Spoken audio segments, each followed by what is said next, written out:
So I had the opportunity to interview 3 people from the Cherokee Nation Tribal Council. All 3 of them were just the most humble, sincere people I could have ever asked for. They were Shawn, Julia, and Danny. We just talked about what they've done for the community, and for many in the Cherokee Nation, that's someone you want to represent you and be able to get the job done. I wanted them to talk about the whole way through, just let them tell their story about what they've been doing. They are 3 out of 17 voices.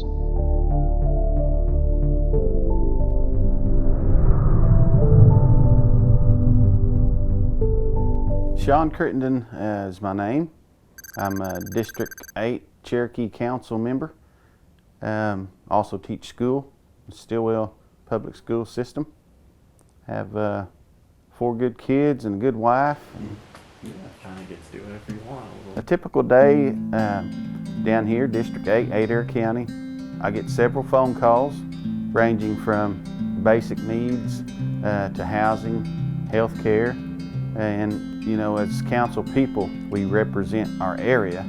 I decided to run for council. I noticed over the years, sometimes getting information, you know, just as a citizen was sometimes difficult. Most of my calls were about housing needs. There's a program called Housing Rehabilitation.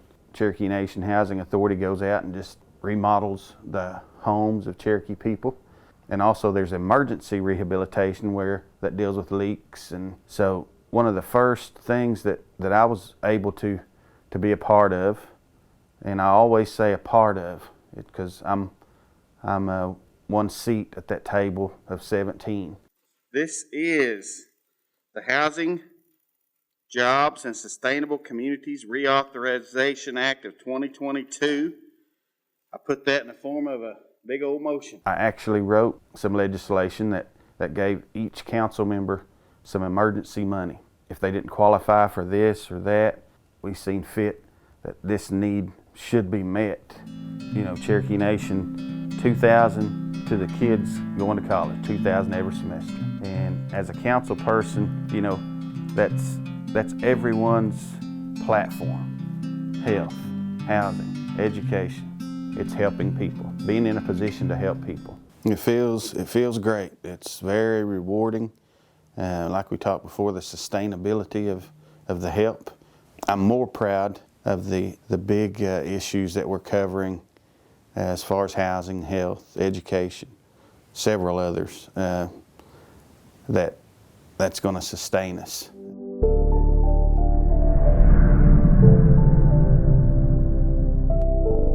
My name is Julia Coates. I am the at-large, one of the 2 at-large tribal council representatives.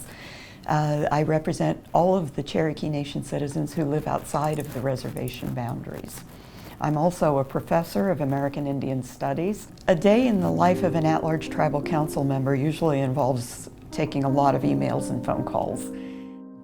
I wouldn't say that, you know, there's a routine to every day. In fact, that's the thing that there definitely isn't. I really have felt that the main concern, I guess, for at-large citizens for a long time has simply been greater and greater inclusion. It's been advocating for additional programs. It's been advocating for easier voting, for greater civic engagement, for greater educational projects. One from the past that I especially remember was Councilor Jack Baker and I sponsored a resolution to have the HUD 184 program, which is a housing program for tribal members, be able to acquire a mortgage under this program without having to pay a down payment and without having to pay a mortgage insurance premium. I try to spend real quality time talking to people. That is increasingly, for me, the real joy of this position.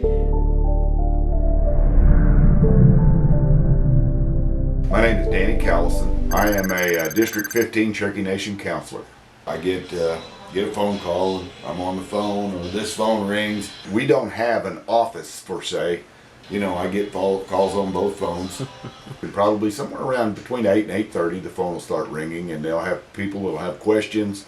And usually what I have people do is after I visit with them, I have them send me their information on a text or an email. That way I can forward it to the people that needs to get it to. I run for the opportunity that folks, generations after me, would have the same opportunities that my family had. 41 years in public education, coaching, football, baseball, basketball. As I taught at Locust Grove, teaching the kids at Locust Grove, interacting with their families, was where my culture developed. And it's where I learned the Cherokee way. I learned exactly what being Cherokee was about. In the background is the Salina AMO Clinic. You know, I wanted us to have a new clinic, one like the other 9 were, but it's time for an upgrade. Salina is the oldest one and the smallest one. You know, we've got the right office space and everything where it's going to go, a rough draft of the building and where it's going to be. The property's been purchased.